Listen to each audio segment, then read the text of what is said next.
mean, like all this technology definitely helped us keep in touch and everything, man. That's the beauty about it. Now look at this. Look at what you're doing right now, bro. And It's some crazy I shit. know, but the problem is that it's a two-edged sword. I feel social media and Why so, technology. bro? It's a two. Why so? Why Yeah, so? there's more abuse of it. I don't know, but I don't know.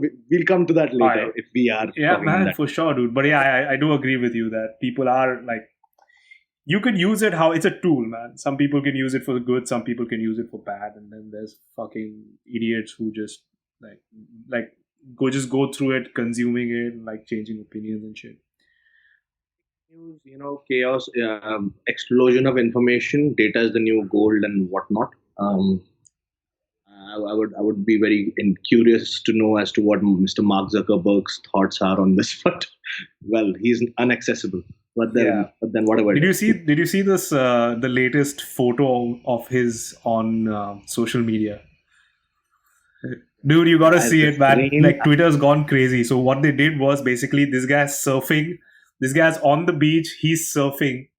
He's obviously not surfing on the beach, but he's like by the beach and he's surfing. And then there's this picture of him, but he's put too much fucking lotion. You know that anti sun cream. Oh my God. Foundation, Yeah, whatever the foundation. fuck. So he ends up looking like a mime.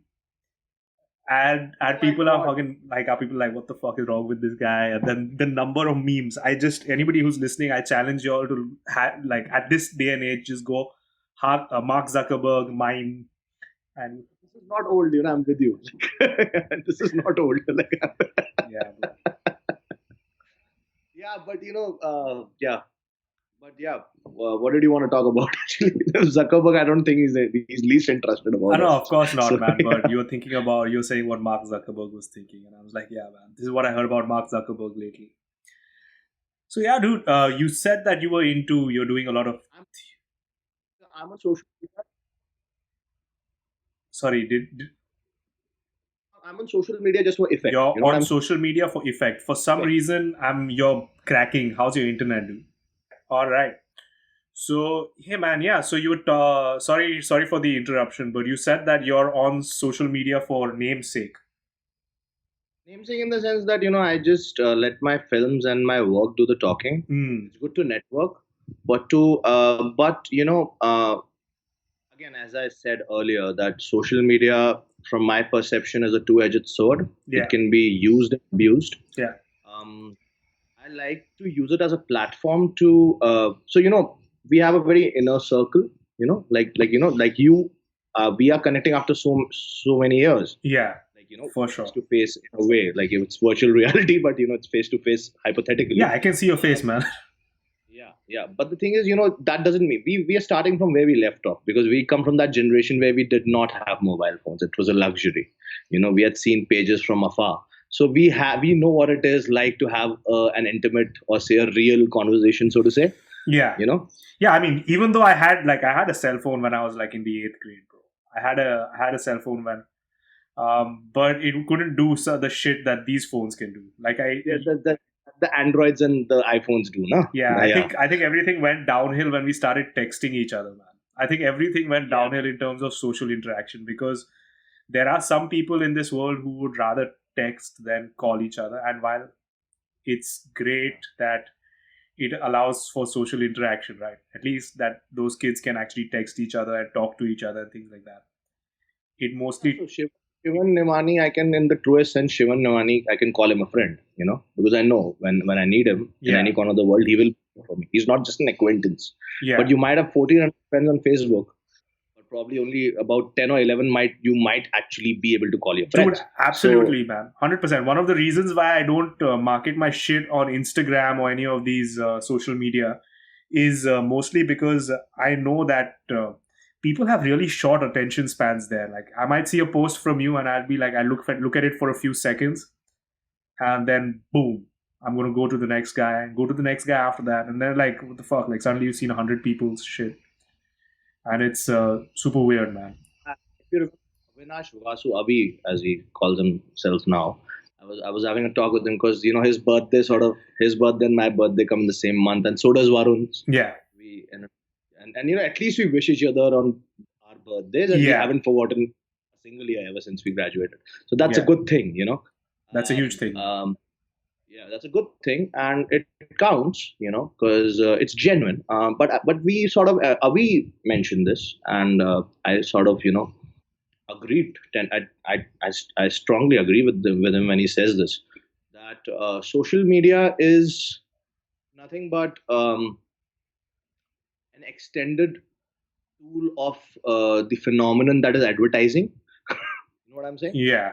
Because all your info, but you're nothing but a speck in the universe with them, because they have their own universe.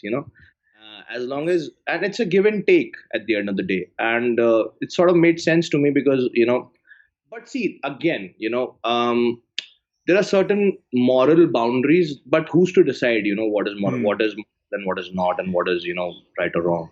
Yeah. But then what we can do as individuals, we can morally police ourselves, Right. as far as we are posting anything or saying anything.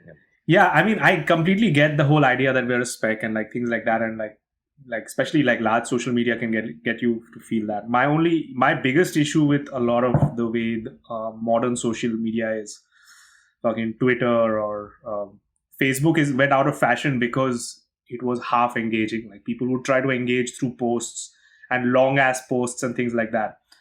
But nowadays, like if you go to Instagram or Snapchat or Twitter, they're all designed to give you a glimpse of something and drive you to interact, but a little bit. They don't want too much interaction because they want you to interact with a whole bunch of different people at the same time. So I'm someone you've known me for all these years. I'm someone who reads just like you. Yeah. I like to get into the finer details of things before I state my opinion. And I really, as they say in Hindi, "Bal ki khal udherna" is good. That's R&D, right? Yeah. So when I was in film school, 1 year after, there was a 1 year span in between when we graduated, and I was working with the same company that I'm working with now again. Yeah. So I went to film school. That Shalim also went to Whistling Woods. So there, one of the stalwarts of screenwriting, Mr. Anjum Rajabali, he gave us a section on how to write a screenplay. So Shawshank Redemption and certain, films like Sholay, Diwar, so like everything has a beginning, middle, and end. But nowadays, people, so the authenticity of the language that the narrative is in, right? Yeah. So a lot of actors, you and I are actually, if you were to be an actor also, for us to read Hindi, because we are such victims of the colonial hangover, thanks to our education system, that we can't really read Devanagari that well. So English invariably has become our first language. So a lot of actors from our generation and a lot of directors and blah blah blah blah blah have to read Hindi even in Hindi in Roman letters. But then what I'm saying is Twitter is so they were like when you go to a producer to pitch a film, okay, which is going to be around 2.5 hours, because according to IMDb standards, anything that's above 60 minutes is a feature, right? So there has to be a premise, as we say, and then a synopsis and then a conclusion, right? Right. So in a screenplay, the premise it's the same shit, man. It's the same fucking shit. Premise is a one-liner, right? One line once you hit the full stop in one sentence, you have to describe what you're trying to say through the film. And then the synopsis, it cannot be that A4 size paper. And then the conclusion, what is the ending? Yeah. So there's a beginning, middle, and end. So I would say Twitter only allows you that many letters. Probably Twitter is your narrative in a premise. So just, in the 28 or 29 characters, whatever. So I'm not on Twitter because, bro, that's suffocating. That's suffocating, man. People can misrepresent what you said. Like you said, it only gives people the premise. It doesn't give people an explanation, the details, things like that. So people really don't fucking understand what anybody is saying. 28 characters, my friend. People will only read what they want to read. Yeah, man. And very often, like, because I've recently, like, I've not been on like Twitter for a long time, but only recently, maybe 2 or 3 months back. So 2 months back, I got on it, and I see people posting, bro. I see someone posting something, like famous people, different kind of people who have like either politicians or actors or whatever. And if you look at the comments section on one of these posts, it has nothing to do with what they said. It's some people just promoting their own agendas, and it's some crazy stuff. Similarly, if you go on YouTube, the thumbnail will say that will be something very sensational. Yeah.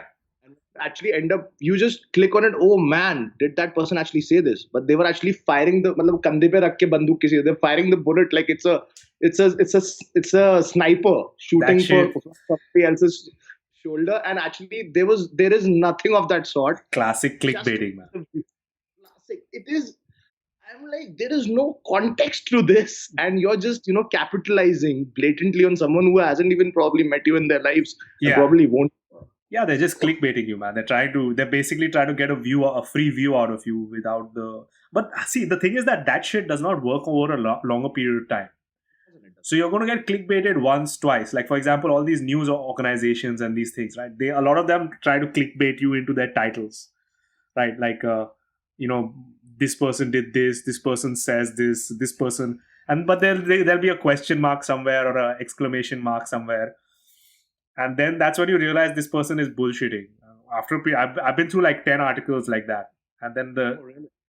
by the 11th article I'm like, fuck this, I'm done. I know what you're going to talk about. This is bullshit, and I'm just going to stop reading that No, media. It's just going to happen. I'm so glad that you were on the same page, because I so resonate with what you just said. Yeah. Because you just, by this time and age that we've hit, right? Yeah. You must be 30, I'm 31. Yeah.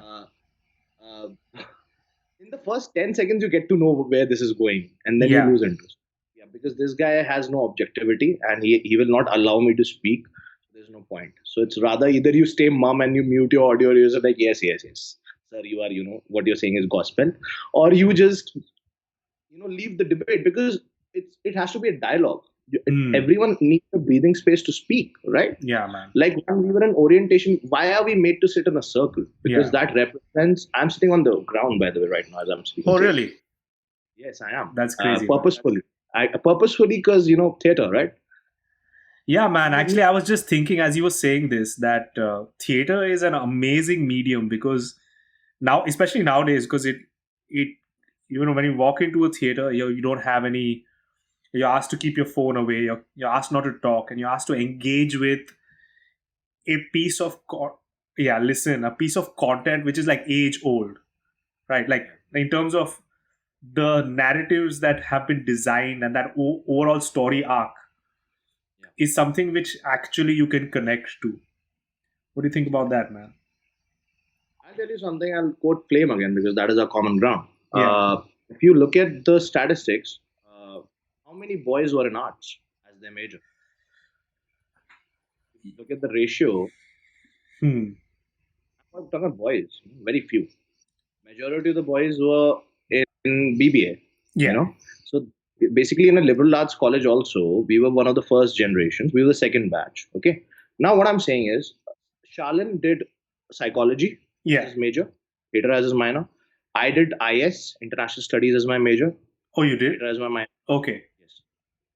Jayati was doing LCS, our mutual friend. Then LCS and IS are pretty intertwined, because it's humanities, and humanities is a plethora, because you end up reading economics, world history, world cinema, world literature. My father was way ahead of his times, because that's my next film, by the way. Oh, about your dad? Yeah, it's a biopic on my dad with anonymity, and I've called it Kagas, which basically translates as paper, so Right. blank page.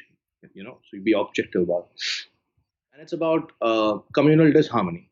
How he loved a woman from a supposedly inferior caste Yeah. in the Hindu hierarchy, and we happen to belong to a so-called higher caste, that is the Rajputs, and all that shit. And how the same history is repeating itself, and it happened with me as well. So it's basically a boy talking to his father on the day of his convocation, and that my father wasn't alive by then, so it was a hypothetical sort of Yeah. imagining things. But coming back to what you said about coming back to the context, basically, man, what I feel is that to end this gender bias, we end up becoming hypocrites if we don't encourage our men also, our boys also, to study humanities, because studying humanities is as important as it is to study science. It is very important, extremely important, to have a scientific bent of mind. Yeah. But psychology, subjects like sociology, anthropology, and my father used to say this, and I didn't understand it at that. Past is history, future is mystery. What is in your hands is the present. But it's very, very important, having said that, to study history in order to understand, to go way back, as way back as you can, to understand what is Yeah. happening right now, what fucking shit is happening right now. No, yeah, Only man. then can only then can you prevent history repeating itself That's if actually it a goes very back. important point, man. That's actually a very important point that we should be teaching that. For example, the kind of history we teach is like um, is there's a single narrative, two events, and we are taught to hold those single narratives as a gospel truth. But the problem with that, like I was thinking about this, like just as an older guy, I was looking back at apparently in the 70s or in the late 70s. Um, you know that post emergency, actually during the emergency, what Indira Gandhi did was that and I this is what I've learned. I don't know a lot of history about it, I was to join but you what guys. she did was she actually used her emergency powers to put the word socialist Yes, in yes, our preamble, yes. and While it was that only sovereign, secular, democratic. yes, and that pissed me off, man. I was like, how the fuck are we not talking about this? How can you change the constitution of India in a fundamental way in a state of emergency? And I was like, now I think it's important that we talk about this in this Yes. current situation, because there are certain groups that are more likely to change constitutional boundaries. Sorry, you wanted to say something. Problem is, even before, and this is thanks to, I don't know, which year was this that you realized that this has happened? I realized this whole connection or the whole importance of learning history a year back. No, no, that the word socialist was put in during the emergency. You found out about this during Flame or before that? No, I found out about this a year back. A year back, really? Yeah, So, yeah, 1 year back. it was, we were made to, we were, our eyes were open to this during an anthropology class, Really? political class, way back in Flame. And Wow. yeah, because we were made to read the entire constitution, we were made to memorize it. Now I don't remember all the articles, but at the time, I'm touch wood, thanks to whatever the universe, that I have a good memory. But That's I do awesome. remember. Yeah. But my father had told me this about it, but it was an oral thing. So I was like, I need to know this. I need to get validation. So when I went to Flame, it sort of validated itself. See, the thing is, socialism, there are different brands of it. Which brand are you supposed to follow? Marx's, Lenin's? See, socialism died the day the Berlin Wall fell. It's a great point, man. That's a great point that, there are different kinds of socialism. One is not the same as the other. Socialism died at the hands of capitalism the year that I was born, 1989. Yeah. Berlin Wall fell, East Wall and West Berlin. It was a good thing for Germany. Okay. When you go to Germany, I have German friends who, done what do you call that, couch surfing, and have stayed at my place, and we've Ooh. shared hostels and stuff. And they said, when you go to Germany, Ishan, you've got three homes, but do not say the word Hitler. I'm like, is it a word or is it a Hmm. name? Do not say it because we are ashamed of it. Hmm. But are we ashamed of Winston Churchill? No, we are not. Also, I don't know if just being ashamed is a good response to it. No, Because I'm just if you're ashamed of something, you forget it. You get what I'm saying? yeah, If you're ashamed of something, you don't talk about it. If people are ashamed that their government is killing a group of people and using propaganda, and they know it's a lie, they know everything is not true, and people will be like, hey man, I'm ashamed of that. Like, what purpose does that serve? You're not going to be talking about it, which is the most important thing in the world, man. that's the problem because by the time that you actually reach a platform Yeah. where you can have a dialogue about it, by that time the narrative has been distorted and adulterated. Yeah, So you've lost the plot. that's true, man. There's so many Follow? different. Sorry about that. Go ahead. If we were like, say, if two people met, Yeah. over a cigarette, or say at a pub, or Yeah. say watching a Man U and Chelsea match, Yeah. whatever, and they said, let's bring in more like-minded people, let's talk about apartheid. But by the time that 10 people multiplied into 100 people and then into 1,000, and you got to a proscenium and an Audi, Yeah. It began with, you were supposed to talk about the apartheid and how it started and the slave trade. But by that time, you were talking about neo-colonialism. Yeah. Suddenly, like a lot of like a great example is right now, man, because right now we got the whole Black Lives Matter thing. And that's a legitimate issue. Just to add to your point, right? You said that's a legitimate issue, like talking about Black Lives Matter. That's like there has been a lot of like racism against black people, but now there are groups that saying, okay, well, if we're talking about black lives, then what about these guys lives, what about those guys lives, what about this, what about that, you know, a lot of that whole whataboutery starts, and then that gets problematic as hell, man. That does. Yeah, but to my earlier point of like theater as a solution to that, Hmm. have you have you yeah, go for it. What is the question? Sorry. So I was saying, like, have you seen people benefit by creating discourse through theater? I have, uh, but to be very, very honest with you, extremely low. Extremely low. You know why? Because in Why? that extremely low, I'll tell you why. Because in that setting, everyone Yeah, is very tolerant. But it just yeah, lasts like a week or 10 or 15 days. But when they get back to their normal lives, it creates conflict. right. And obviously, the earlier generations, which are perturbed, and but wait. In those settings, in those workshops, in the theater of Hmm. Gods, there are people from all age groups, from 16 to 65. During Yeah, that span, they explore themselves and they weep and they vent, and it's just like, attending a psychology class where, probably a XYZ person must be talking about child abuse and how they went through it and all that. But when they it's more get back, they have participative. to they have to live with those people who cannot get convicted because the law is in the hands of, God knows who.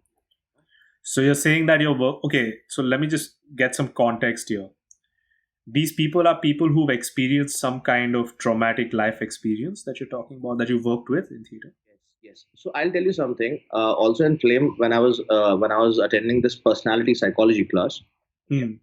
there was, and no one shall be named because we are all in mutual confidence where we are not supposed to take the name outside Absolutely. yeah, it's a circle of trust as we call it in theater. Yeah. And my dealings have been mostly with English theater because I found that the most liberal form of theater, at least in this country. So if English like, theater. yeah, English theater, because that is my personal experience, and I've done theater, Marathi theater, I've done Urdu theater, I've done Hindi theater.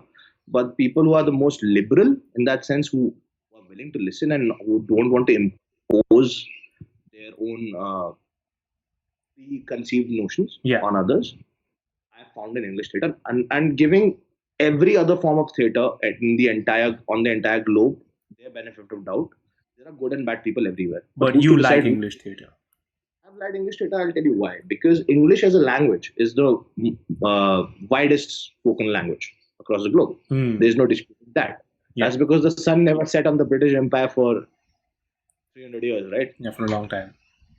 Yeah. But then people who were smart, they used this language for the better Yeah. against the evils. But even during the time when British colonialism existed in the world, Yeah. uh, uh, there were people who got elite English education, but then they turned the tables around. Yeah. They gave them a taste of their own medicine. So I think those are the people who should be followed. But then again, if you talk about Gandhi, who represents the moderates in India, because we as Indians, right? Yeah. And then Nelson Mandela sort of takes an example, and Indira Ma'am has been quoting him for all the time that we there. Narasimha. Nelson Mandela, she met Nelson him, no? Mandela. Oh yeah, Nelson Mandela for sure. In South Africa, right? So he emulated what Gandhi did, right? So Yeah. I'm saying that if Gandhi is to be followed as gospel, you Hmm. should read his autobiography first because that man has to be saluted if for nothing else. I don't know about Bina Khadak, Bina Dhal, and if non-violence worked or not. I'm not sure because I'm a big ardent fan of Subhash Chandra Bose as well, and I've read extensively about the extremists and the Lal Bal Pals. But at the same time, man, it was not it was. It's not just Gandhi. Bro, this We is have to super interesting. This is super interesting. And I've been really thinking about this. Go let for me it. finish about Gandhi. If you have to accept Gandhi holistically, Yeah. you have to accept that he was like saying that do not fiddle with the caste hierarchy. He said that? Yeah. Hmm. It was like if you fiddle with the caste hierarchical system in Hinduism, Yeah. okay, it will create chaos. While the extremist was like, this has to be trashed in the dustbins of history. Yeah. That because if you read the Mahabharata, which is what my other screenplay is about, if Yeah. you read the true version, which is basically the original translation done by a British civil servant in 1865, if I'm not wrong, Kesar Mohan Ganguly in Kolkata, with the permission of the bureaucracy that was there in Kolkata, and Kolkata was the center of power of British imperialism Yeah. in India first. Yeah. They entered south, right, after Vasco da Gama, Yeah. and then they took Bengal, and then eventually they took Bombay. Yeah. Let's call it Bombay, no matter what, because there were seven. It was basically 7 islands, and it was not a city. The British made it one. Right. Where you've been born and brought up. Bro. Yeah. So now, no. So let me finish. Now the thing is, the extremists, like including Lokmanya Tilak, he said when he started the Ganpati festival, he said this will unite everyone. Hindus, Muslims, Sikhs, Isais, Christians, Zoroastrians, every religion can be found here. He was like, but Ganpati will just be symbolic. It will not be used Right. as a tool for extremist propaganda. Gandhi Yeah. was a disciple of Gopal Krishna Gokhale, who was a moderate, who was against Lokmanya Tilak and his philosophies and his ways. And now, when Savarkar goes there, and recently I come from Rajasthan, I've never stayed there much, but I have to write Jaipur as being my hometown, and we are Rajputs ancestrally. I hear this all the time that we never gave our daughters to the Mughal invaders and all that because you're from Mewar, the west of the Aravlis and all that shit. And my film got in trouble because of that, because I was calling out the hypocrisy of the Rajputs, my own community. Well, that's a different issue. But what I'm saying is, if you give just one individual the credit for the transfer of power, it wasn't independence, it was the transfer of power. It's a good way of putting it. Not just one person, man. There were thousands of lives laid down for them. So the extremists never got their due during the Congress reign, but now when we have a right-wing government in India, I'm just finished. Yeah. Unfortunately, in my perspective, and I'll say it, let me just say it. A lot of my family members are in the BJP. They have political allegiances, but I don't care. They can't do shit to me because I just represent National Cadet Corps and Indian Army. I'm saying this for the record, and you can quote me here. Unfortunately, I see them behaving in a similar fashion as the previous government. There's hope against hope, man. Dude, there are so many points to what you said. Okay, so I'm just gonna try. So I'm gonna start with all science sort of a yeah. No, dude. So that was amazing. I think that was really very powerful, and I've been thinking a lot of the similar stuff that you've been kind of talking about. So let's start with just the whole idea of non-violent protest. So because I've been looking at a lot of, so this is how I think the East and the West are differentiated. West is much way ahead of us because of Meryl Streep can stand up at the Academy Awards. Not just that, man. I don't think that's the thing that I was talking about. What I was talking about was basically the idea that you have a certain sense of peace, a certain sense of bringing change in the East, which is different from the West. The West generally believes in power through aggression. So even in the US, like, you have a gun, I have a gun. We can both shoot each other. Therefore, peace is a negotiation between two aggressive people. You're getting what I'm saying? Yes, sir. Absolutely. And on the East, it's more like peace is a basic tenet that we teach. You say it was. Why so? Because now we have got a right-wing government. Okay, while they might not say so, but if you look at the history of Hindu mythology, okay, But I would say, being a Hindu myself, that we are an oral culture, and there are attempts and efforts to eradicate all the written accounts. I'm not sure whether Ram and Krishna were gods, but there has to be some truth to it, right? If these stories have been coming Ooh, down to us. So that's a great point. in the narrative of the Mahabharata, that's where he leaves. Basically, Mahabharata and the Gita, the end of the Mahabharata war, okay, is basically is basically a prepping session for all Hindus, or the civilized world civilization, Yeah, humanity, for the Kali Yuga, wherein the evil and the bad is going to be at its peak, at its epitome. But they say that, but Krishna says this in the Gita, and this is where the narrative is shifting to in India after the right wing government. And this is not a coincidence that right. Trump and Hmm. Mr. Trump comes Yeah, into power with a major mandate at this around the same time. It cannot be a coincidence in history. It's a yeah. There shift is of an power. uprising of right-wing governments across the Instead world. of Now the narrative in the East is also shifting towards extremism. I'll tell you how. Because Krishna says that try and try and try and try for peace. शांति को पहले जगह देते हैं, और जब सामने वाला बंदा, लेकिन उसके पहले you should be assured that you're on the side of the good dharma, as they say. But who's to define dharma, man? Who's to define dharma in 2020? Now Uh, he's at the last resort is war. So isn't so it similar to what you just said? it's very similar. See, a couple of things. So first of all, I've been reading the Gita a lot in the past month. A lot. I've read it like 3 times. It's crazy. I've actually heard it because I listened to it on audiobook. And one chapter just blows my mind, man. This the Noah in the field, 13, Yeah. chapter 13. It blows my mind. But to his point was that Krishna is good. In Gita, Krishna is the symbol of what is good, right? God is the symbol of ideal in man. And then you have that as a template for good.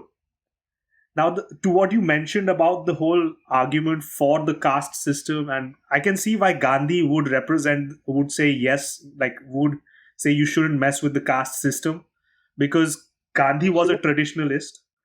And Before we get there, bro, I'm sorry, you're breaking up, man. I can't. but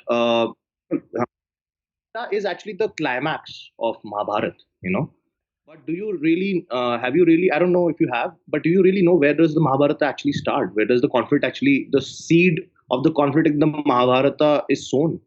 Um, Help me, man. I don't know exactly how, where. So basically, there is another text which is pre-Mahabharata, which is called Abhigyan Shakuntalam. Yeah, So Dushyant goes to the jungle, King Dushyant, who's basically the original king of Hastinapur, yeah, which is present day somewhere around NCR, Haryana, Delhi. yeah. And he falls in love with the sage's adopted daughter called Shakuntala. They invariably give birth to an illegitimate child called Bharat. Got it. He ascends the throne, and Bharat, he gives birth to 3 sons and 2 daughters. And when he's supposed to go to the Vanvasa, he gathers the court and he says, "None of my sons are worthy for the throne. Yeah, None of the sons are worthy for my throne. So my general, my commander in chief of my army's younger son, I'm appointing, whose name is Upamanyu, right. as the king." So he says that we will be anti-nepotistic. Got it. Now, Upamanyu gives birth to Shantanu, who's supposedly eligible for the throne. Shantanu is basically a horny fuck, to put it blatantly, and he falls in love with Ganga, who's a river and a woman also, which doesn't, which is bizarre. And It's a Ganga is cursed. representation, man. It's a symbol. Symbol. So Ganga is cursed. She gives birth to 7 Vasus who are cursed with her because somebody looked at her with lustful eyes in the Indra's Loka. And then when she gives Devvrat, whom this one stops Ganga from drowning into herself Yeah, and killing the newly born infant. She says that you are here and you have, so basically trains him, and then she gives it to gives a Bhishma when his father Shantanu is supposed to go for the Vanvasa and he's supposed to practice celibacy. He gets horny about a fisherman's daughter, and in order to please his father, he takes a vow of celibacy. For life, I will never take the throne, take power in my hands, and I will never marry, and basically I'll never have sex. So that's where he breaks the mold and he gets nepotistic. He places everyone, anyone and everyone, any Tom, Dick, and Harry who's not suitable to run an empire after that. Got it. So basically, Bhishma's vow of celibacy, in order to please his father's lust or facilitate his lust, is at the root of it. So what are dear extremist so-called representatives of Hindutva? Hold are on, man. I was forgetting is actually in that- the middle of a thought there. So I was talking about, so yeah, that's actually a great point that you mentioned about the back history. And the context that I was kind of putting on that was basically you have Gandhi, who created this, who stated that you had the hierarchies, or that you were kind of mentioning, you had like different levels of, you should maintain that, right? So you had that whole, you got to maintain that, and a lot of that comes from the text, right? Because you have this whole, even in the text that we used to use, there was this fight between traditionalism and non-traditionalism. So there's always this pull, and is a constant fight between these characters' true nature and the environment's call out of them. And Gandhi was someone. Yeah. We'll have to go move a little further into the Kali Yuga, so to say. Ashok's grandfather is Chandragupta Maurya. Yeah. Okay. So basically, the conflict between the Gandhian philosophy and the right-wing philosophy since Savarkar times and RSS times. Yeah. Okay. And RSS had to take birth because the Muslim League took birth. Yeah. Okay. At the Lahore session of 1905, when Bengal was partitioned by the British with the aid of the Muslim League on the basis of a Muslim majority in East Bangladesh and West Bangladesh. East Bengal is present day known as Bangladesh. Right. So that's where the seeds of partition was sown. So that's where Gandhi and extremist Gandhi, the representative of the moderates, and Bhagat Singh, Chandrasekhar Azad, and Subhash Chandra Bose.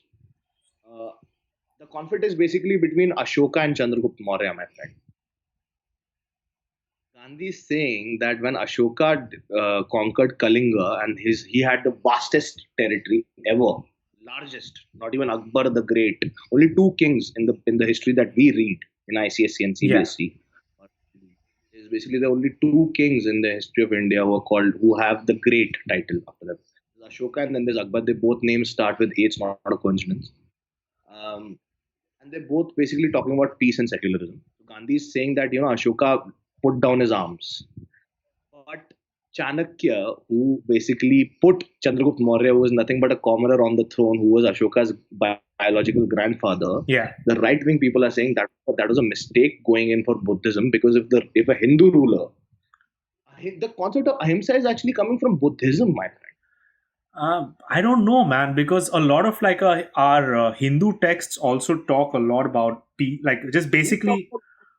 They say that if the other party is not respecting your wish to solve matters with a discussion, then you have to go in for war. Then that's what Krishna is saying. I don't think that's what Krishna said in the Gita. I think what he was saying, and it's all interpreted, but it's like saying, Arjun, you're a warrior, right? Your job is that your role in the hierarchy of the world is that you're a warrior, so you fight. Yes. You do your duty. Exactly. Right. I think that's what he's trying to say. He's saying that, but you have to kill your own kin because you're on the side of the dharma, and I'm telling you that you're on the side of the dharma because I'm with you, because I'm God, yeah. right? Yeah. Because there are four pillars that dharma stands on. One is the respect of a woman in a society. So Duryodhan tried to disrobe Draupadi. Yeah. Second pillar is individual above the state, right? So a king has to serve democracy. We're talking about democracy. Third pillar is Wait. You said individual about the state from Mahabharata. Is it? Is a Gita? yes, Did it? that the king is a servant to the people. He's not here to serve himself. Right, but I don't think that's the idea of individual before the state. But go ahead. Yeah. Go ahead. I mean, that's Aristotle. I'm just Yeah, trying exactly. to correlate. He's saying the king is not here to serve himself or his own pleasure. Yeah. He's here to serve the people. He cannot afford to be narcissistic or self-centered. Yeah. That's the second pillar. Third pillar is that there has to be a financial balance in the sense that the tax that you're levying on the people, basically the farmers have to be empowered, the people who are actually growing the crops. Right. Okay. And then the fourth and the final pillar, which is broken, is that it has to be anti-nepotistic. So the person who actually deserves the throne, no matter if he's a Shudra, Yeah, from or an SUST, he deserves to be on the throne. I like how and if the king's son is not. I like how we've conveniently let that go, bro. We've conveniently let go of that last point that you mentioned. When Savarkar has been misrepresented, man. His letters were never apologetic to, and people who are using Savarkar here, this sin or that sin, they probably haven't even read what he was saying. He had a meeting officially with Gandhi, and he said that we have to do away with the caste hierarchy because the Varna system has told us that your Varna has to be decided not by your birth but by your karma. Right. So the Gita is saying Yeah. that if a Shudra's son who's cleaning the toilets has all the qualities and the faculties of being a ruler or a warrior, then he should be able to at least given a platform to contest to become a king. Gandhi was like, no, let's not touch that. Let's call them Harijans. He's like, I have a problem with the word Harijan. Yeah. Again, you're segregating them when you're calling it Harijan. Yeah, that wasn't very wise, man. Actually, but at the same time, one thing which we have to recognize is that this is something which really fucks me up, because one of the reasons why we've had peace and we've had a very peaceful history comparatively. Like if you compare the level of violence that the other lands, yes. Yeah, if we've never had to actually. Yeah. So if you look at the level of violence that there was everywhere, we were very fucking peaceful. I think one of the reasons why we were peaceful was because of the caste system. Do I think it's a good thing? No, I don't fucking think it's a good thing. I think it's a bad thing. But the thing is, once we do away with the caste system, we still need to face the fact that we had created a false hierarchy. But again, we have fiddled with the caste system when the Mandal Commission kicks in post-emergency, when the reservation kicks in. We have. Yeah, that's not what I was talking about. What I was talking about was basically, dude, think about it. You have someone. I'm guessing you have someone that you pay that cleans your. First of all, before we continue this, I have to state this very clearly. My political inclination is left of the center. Okay. Yeah. In the sense that I'm a liberal, but I want to be as close to the center as possible. I'm not a right-wing propagandist. Okay. Because a lot of people, because of my birth, might presume this. I want to make this very clear. I'm all about democracy, and if we have to live with socialist, then we have to live with it. But reservation is problematic. You know why? Because my friend, I have seen people and with my naked eyes who can get driving licenses sitting at home, man, underage. That's fucked up, man. Who can get false mark sheets and who can get false certificates to claim that they belong to a. Yeah, and surprisingly enough, most people who I have met who have some kind of OBC, SC, ST certification, but whose parents who were able to kind of get rich and kind of help them learn English and get them a good education.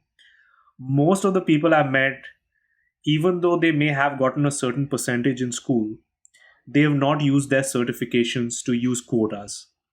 My friend, why did I have to come to claim? I'll tell you why. I had 83% in my 10th. I was a meritorious student.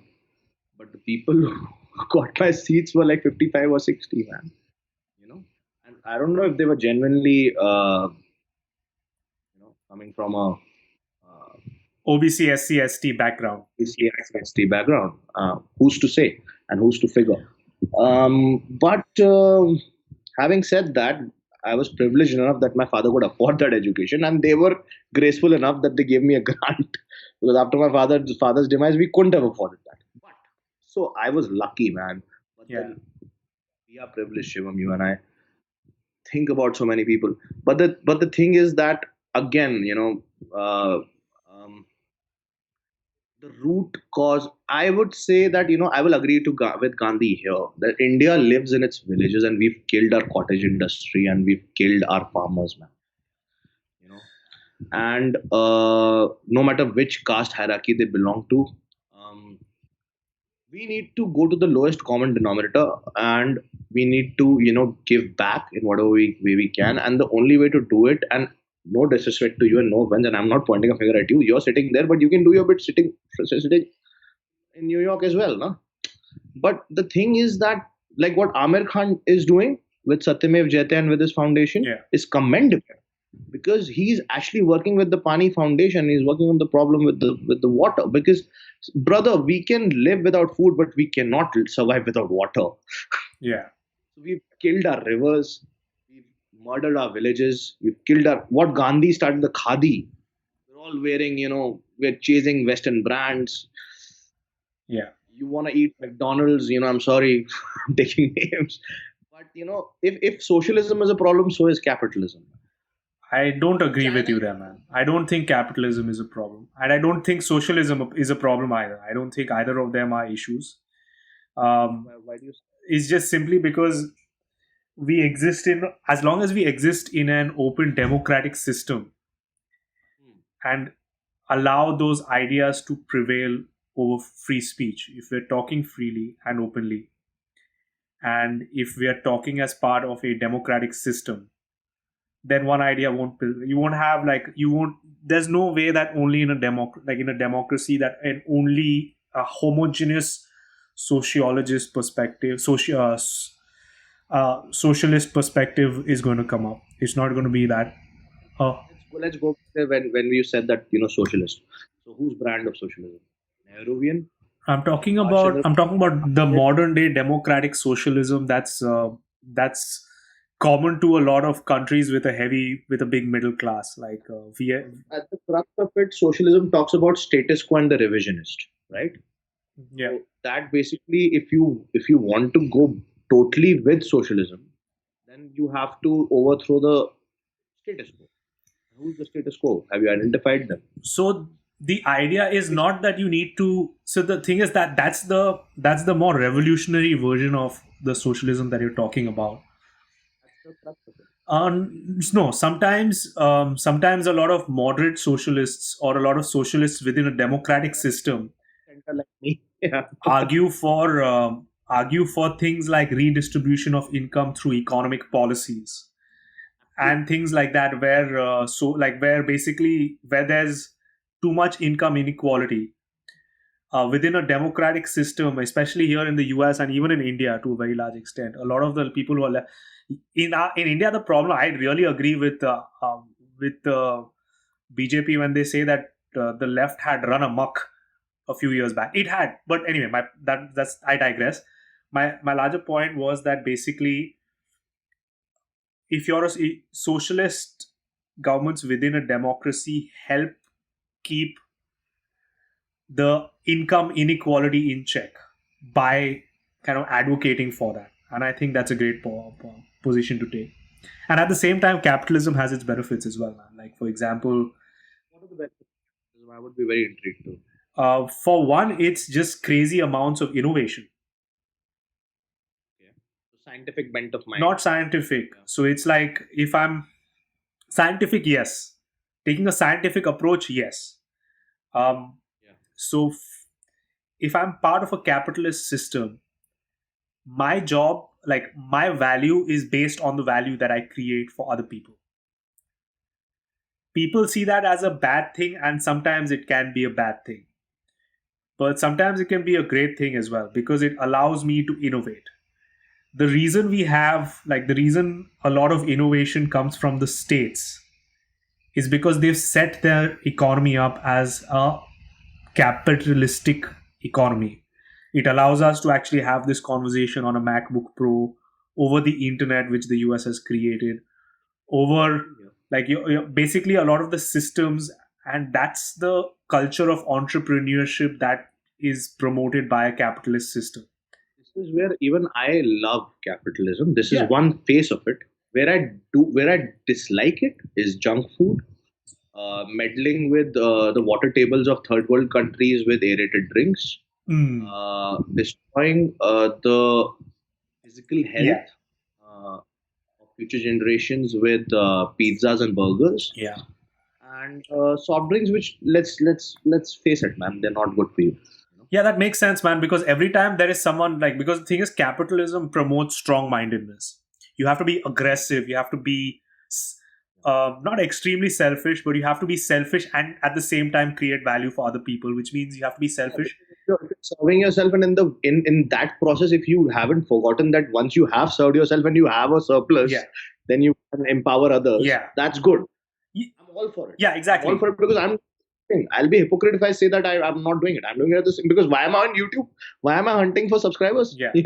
So Yeah. so that I'm pro capitalism till there, but after a point when it becomes about commodities and throwing brands which are unhealthy for you in your face constantly, oh man, To a certain extent, they make your life better, man. Even fast food, right? Okay, I agree. No, I agree with your thing that fast food, like these fucks have basically identified how to mind fuck you, to find the tastiest thing that your brain can find tasty, but your body doesn't, and basically cater to that. And yeah, that is a danger, 100%. Yeah, I agree with you there. I'm talking to you as a fellow workout person, because we've worked out together, we've gone to the gym together, we Yeah. work out, man. And when we work out, we have to refrain from Ajinomoto, Yeah, extreme spice, extreme sugar, and junk. Junk, Yeah. basically. They themselves call it junk food. If you watch a film by one of my favorite Indian directors called Kabir Khan, his first Yeah. film was called Full Express.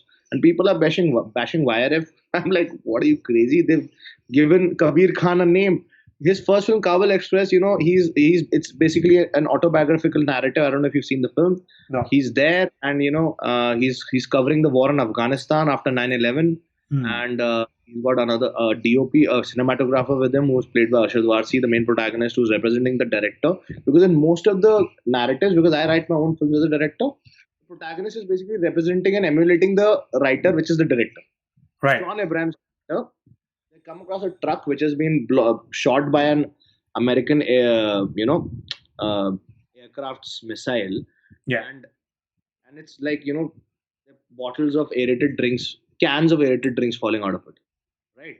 And there's an American journalist accompanying them, and they're like, "Is this Coke or is this Pepsi?" He's like, "No, this is Pepsi." He's like, "How does it matter? They're both the same bloody thing." Right, and Arshad Wasi says, "No, it's sweeter. It has to be Pepsi." And then and then they're like, "Okay, she's American. Let's ask her." She's like, "I wouldn't know. I don't drink either Coke nor Pepsi." So they're like, "What kind of American are you?" And she replies in one sentence, "The sensible sort." Yeah, it's really difficult to be the sensible sort here, man. For the simple reason that, and that's happening in a whole bunch of other countries as well. It's so easy to have, like, it's so easy to get a burger that people be like, "Okay, like, I'm just going to get a burger," because it's so. The thing is, it's what I was just about to say that. I was just about to say it's 100%. It's way cheaper, so it's going to be the amount of effort and time it's going to take me to go out, buy ingredients which are healthy, cook that stuff 3 or 4 times a day. If I were to use the same money and equate that with time and effort, it would be way easier for me to get a fast food meal. I was in Vancouver, and Canada and America, I wouldn't say are very different because the food culture is pretty similar. I was in Vancouver and I faced the same thing. I had bloated up like a balloon because it was cheaper. Right? How long were you I was there for Vancouver? In for Vancouver. about a year and a half. I was supposed to be there for only an year, but I had to extend it by 6 months because I broke my knee doing cinematography in the mountains. So, You weren't looking where there's you were going. What? no, there was a stone hidden under us Oh under the man, snow. that Yeah, sucks. yeah. Man. How's it I had to now, come though? back it's good now. I'm running now. I'm cycling, but there was a ligament tear, and but yeah. So I relate to that. I was singing in bars to earn my money, and it was like I am in Bombay. I've got so much goodwill and such a long filmography, and people actually look up to you after a point because you've worked so many years, and you have to start from like scratch when you go to a Yeah. foreign country. Nobody really cares about your filmography. But what Vancouver gave me was an IMDb page, and I got to be on the sets of Skyscraper. I got to see the post production of Deadpool 2, Avengers Infinity War. I got to meet Jason Momoa in the same place where I hurt my Oh, knee. nice. Yeah. Dude, And I guess they have a lot of like animation studios and stuff up in Canada, yes, right? basically, a major part of my learning there was VFX, which I could not finish because of my knee injury had gone really bad. My Okay. health was deteriorating, and basically, I also got detected with seizure disorder, which gives you fits if you're on a low temperature, and it goes to minus 25, 28. Does So that they were work like, with bright lights as well for you? loud music. I'm not supposed to drive, but I'm doing all of those things. I'm into heavy metal also, that, and classic rock. So, but yeah, that's fine. What a badass. Excuse That's me. all. That's all good. I mean, I'm good Yeah. because I work out. But it's a genetic thing. It has nothing to do with any vices. Yeah. Because I do drink occasionally and all that.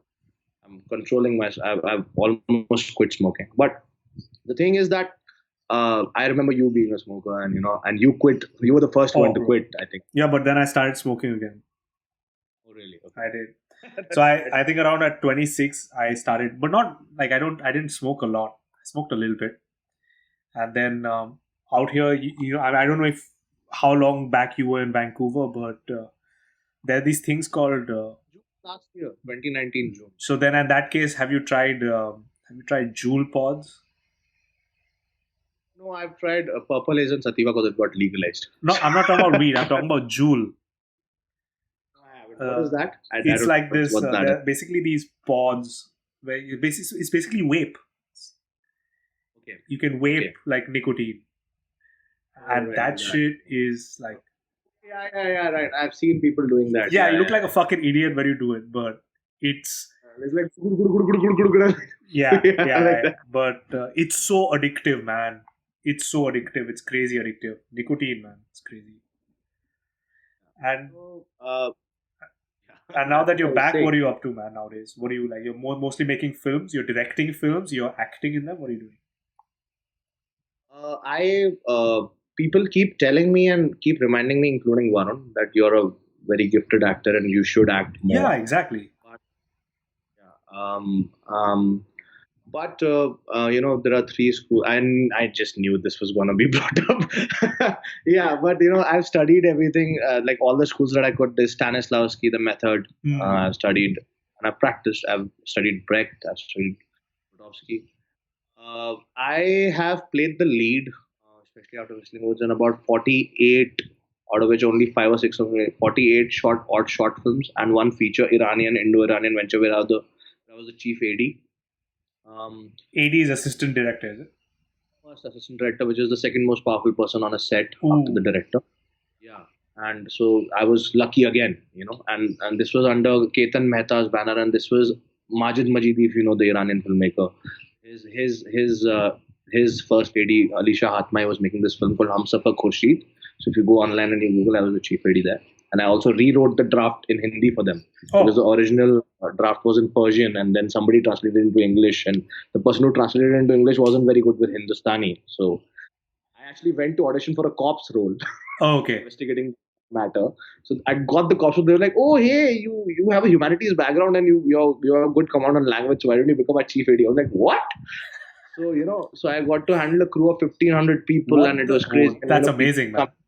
Yeah, and there also when I was giving cues, with all like because I had written all the characters, so I had lived all the characters. Oh And shit. I've generally had theater has given me a sort of a habit that you end up memorizing everyone's dialogues, end up memorizing the entire script. But it doesn't matter whether you're there for 2 minutes or 4 scenes or 5 scenes or every second scene. I end up memorizing the entire script.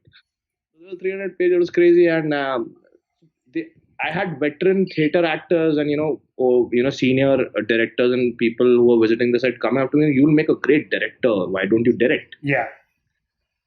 So I was like, as long as I'm getting work, man, cause before Flame, none of my forefathers have anything to do with the business. So when people talk about nepotism, I am actually a classic example of someone who's actually done very well for himself on merit, pure merit. So you're currently directing films, is it? Short films or long films? In fact, first I wanted to chill for a bit and get my knee right, lose my weight and all that. So June I came back. September I started my company called Kindred Films LLP, which is on YouTube. We got a channel. Oh, nice. It's so say it a little bit louder so that we can know, man. It's Kindred Films, KINDRED. Kindred Films. LLP means Limited Liability Partnership. Oh, that's awesome, man. What kind of stuff do you all make? Go on the channel, figure it out. Basically, I mostly deal with autobiographical literature. I've also acted in a few videos. I want to come back to acting, but yeah, first to answer the question about acting, brother. I've played an astrologer, a eunuch, a homosexual character. I played it all, but I sucked balls at becoming a character. So I'm actually more of a Brechtian actor. I only do well in characters which are closer to my personality. That's okay, man. You're like Shah Rukh Khan, dude. I don't know, man. You're like Shah Rukh Khan, bro. Shah Rukh Khan is really good at that. He's got like 10 things he does, but he does them fucking well. He does them so good that he's made like a shitload of money just by doing those 10 things again and again. It's amazing. I take that as a compliment, but I've been trying to get out of that shadow because of my dimples. I've been compared, but I would like to believe that I have my own identity. But the thing is that I've gotten validation from the industry. Yeah. In the West Coast, LA and Van, San Francisco, and in Mumbai, and from the South, whatever limited interaction I had, that I'm a better director than an actor because if you go by the textbook definition of an actor, a good actor is supposed to become the character. Dude, I completely understand that because you're like one of those guys who has a shitload, you're very well informed, and I'm a very headstrong now. So that's why when I get a very bad piece of writing, I get into conflicts with the makers. That's okay, man. I think, yeah, but again, they don't want that shit when you're an actor, right? Because when you're an actor, you have to follow what the director tells you. Like you don't have much creative control over the project. And I don't blame them because I expect the same when I'm directing because that's anarchy. You have to surrender to my vision because there can be only one vision because theater is an actor's medium and film is a director's medium. And even if you're not the writer, but in most of my films, I'm the writer myself because I read and I write and I have stories to tell. And one lifetime is not enough for the number of stories that I want to tell and put on film. Because film is the superior most art form because it's an amalgamation of all the art forms that exist or have existed. Yeah. Painting, music. Yeah. You don't realize how much film is an art form till you see something really bad. Till you see something which is badly filmed, like with bad cuts and like jarring. Like if you're having if even a simple thing like having two characters have a simple conversation, it can go very badly, very wrong if you don't know what you're doing. For example, I saw a film and one of my friends was on it and he did a great job. But whoever was, I don't know, director of photography or cinematographer or whatever, did such a shitty job at it. Huh?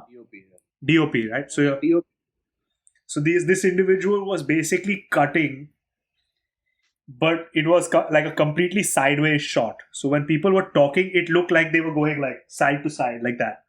And that looked so bad. It felt jarring even though my head wasn't turning. It was crazy. And that's when you realize that even something as a simple conversation can be so important over a film medium.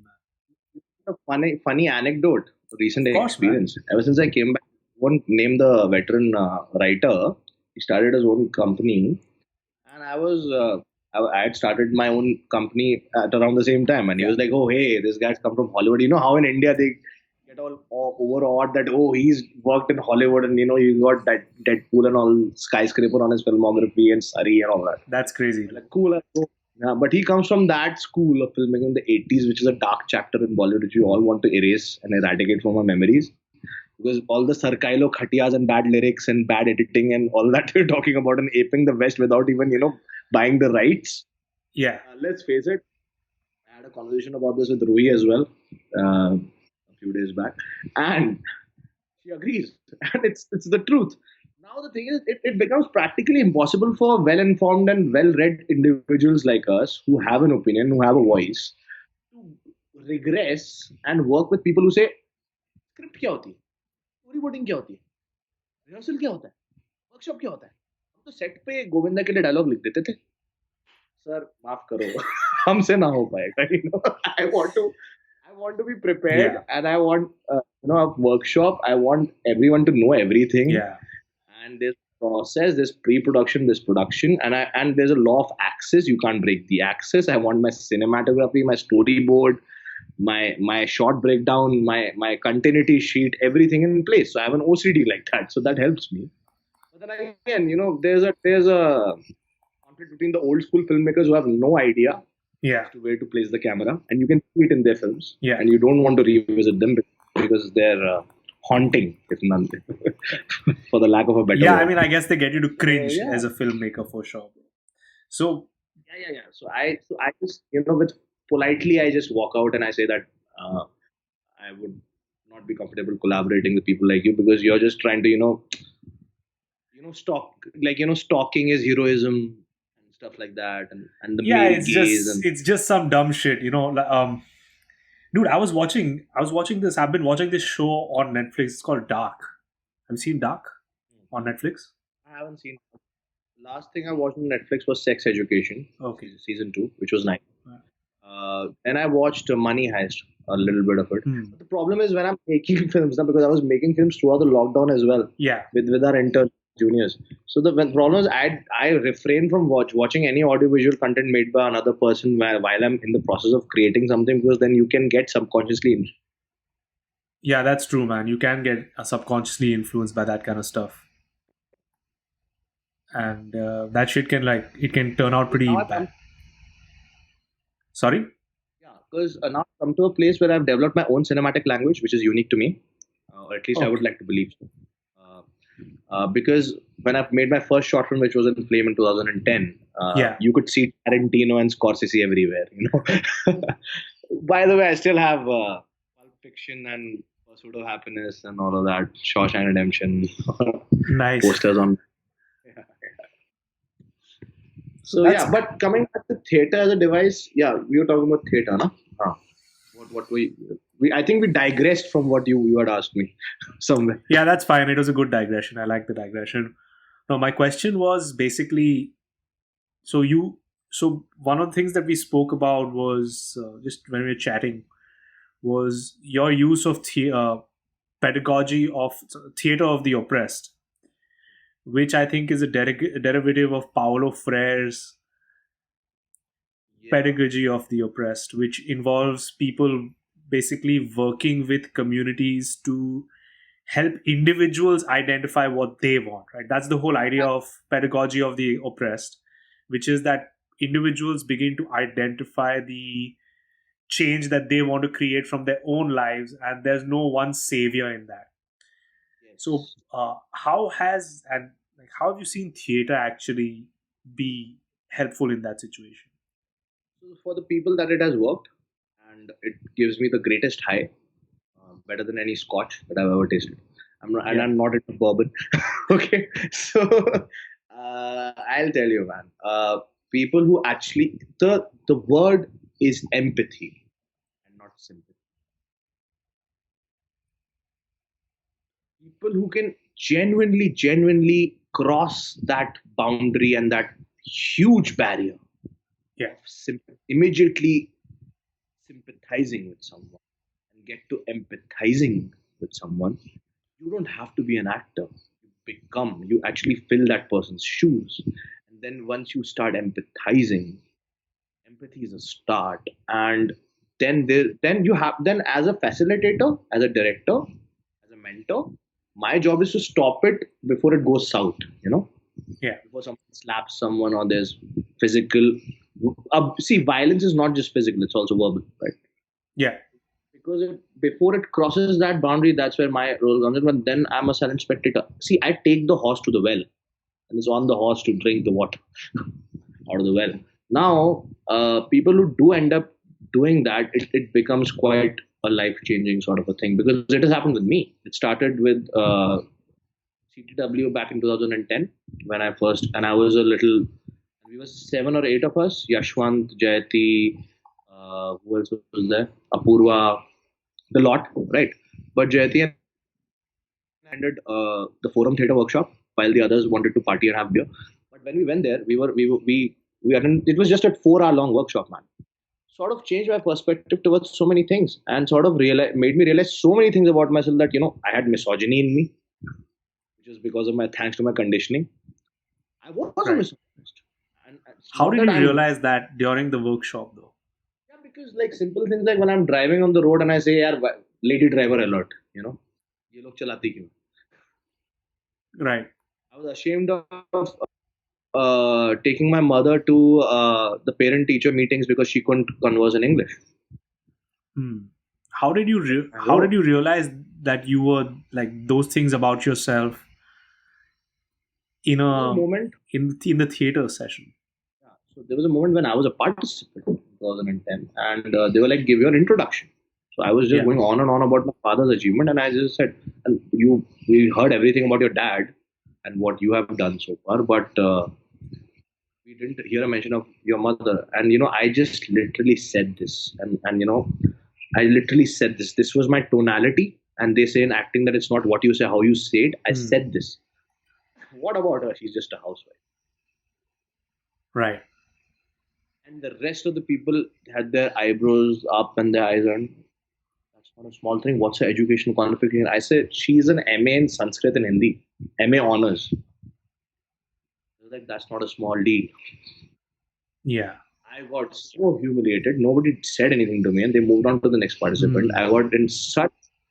I became so guilty that once that workshop ended, I called her up from London, and 2 hours straight on the call, on the bus, in the tube, I was just weeping and apologizing to my mother that I might have subconsciously treated you very badly. Yeah, man. I guess one of those things which helped you realize that was when you saw the response from the audience. Because at a certain level, I'm sure you must have been also ready for that realization. Sometimes you're not ready, and then you're going to fight that. You know what I'm saying? Like sometimes you experience that, but in that situation and in that and that that that Yeah, that that was space. patriarchy to me because patriarchy helped me because my father, being a military man, made me a very confrontational and a very passive aggressive person. So I never shied away from confrontation. Hmm. Now, if that has to be with myself, Yeah. with my inner evils, Yeah. same it's the same case. So in such situations, the battle is with your own self, and then charity begins at home in that sense. So Right. people who can get there, but problem is that majority of the people cannot get out of their denial. Right. Like say the mirror syndrome or narcissism. What is the purpose of a mirror, man? It will tell you exactly how you're looking.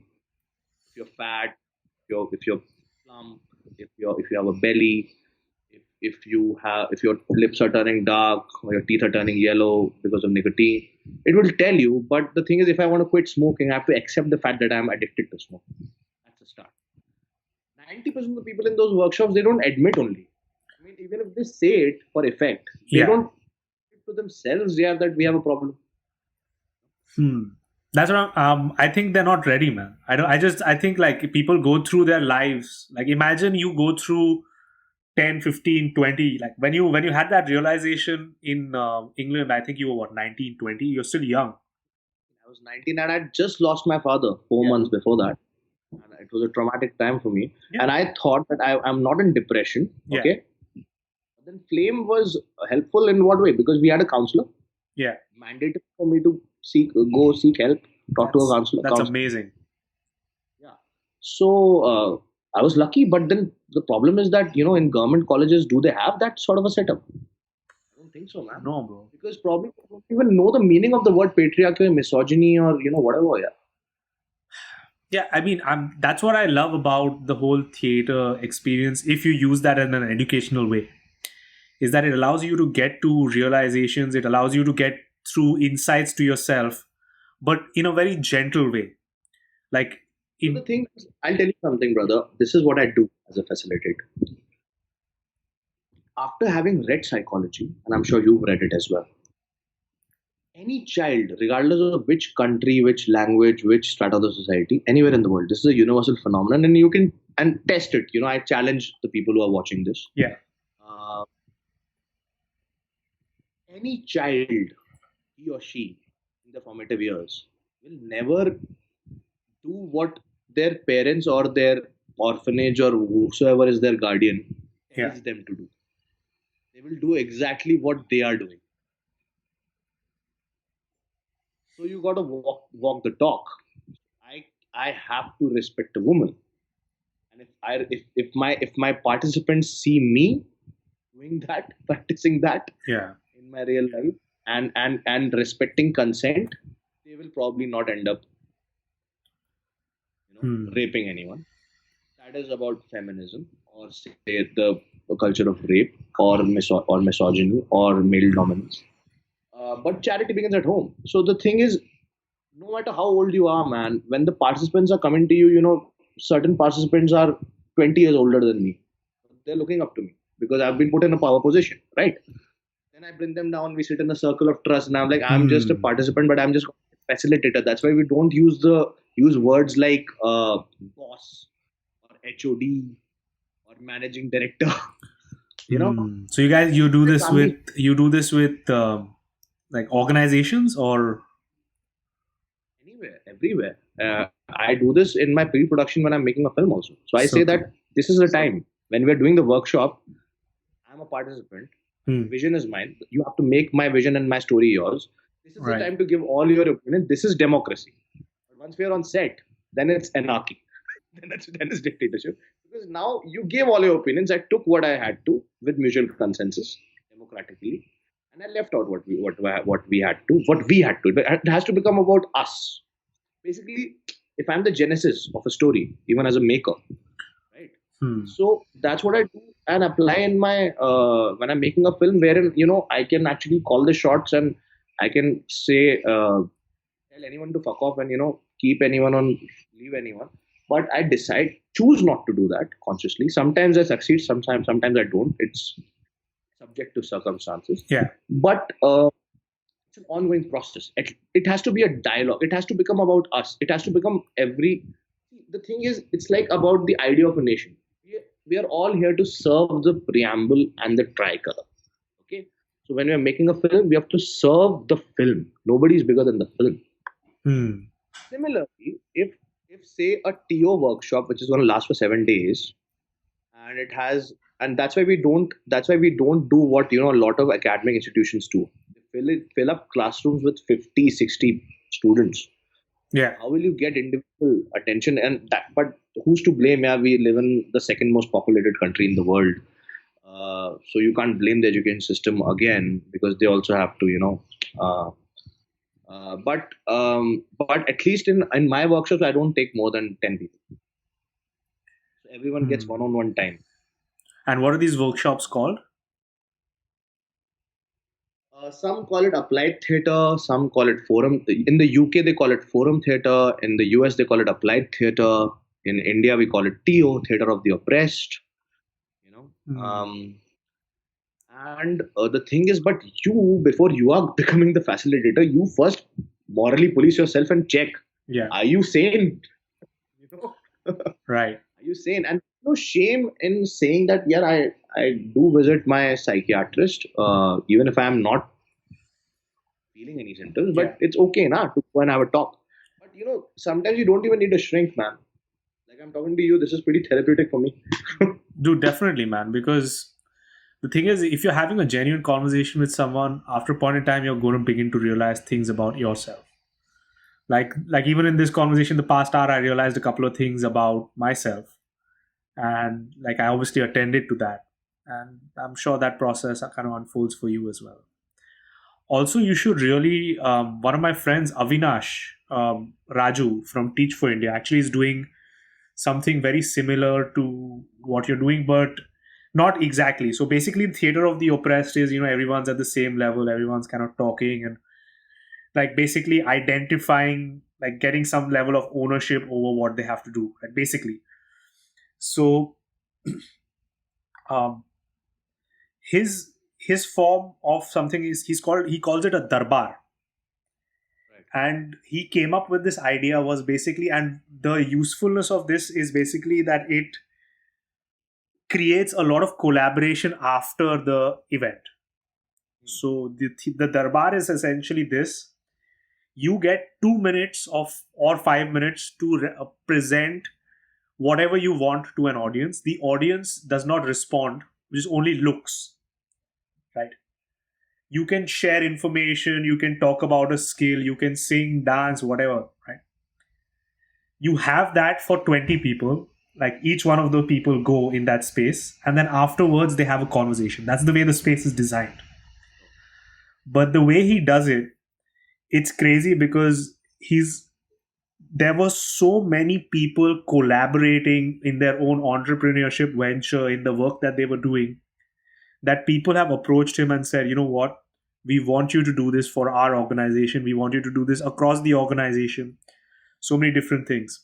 So I'll definitely put you in touch with him, and he's a pretty crazy guy. I think he's based out of Hyderabad. But I would like to add that if anyone who's watching this and if I start getting any DMs saying that, hey, could you give us work as an actor or any of film, I would say that filmmaking, let's not confuse filmmaking with a TO workshop. I do that on the side. But filmmaking is like going to war, man. And uh, there you're just serving the story, and that's a very different ballgame. And you have to be at your A game when you're going to a shoot. Your workshops have a different purpose to fill, to serve. Yeah. Sorry.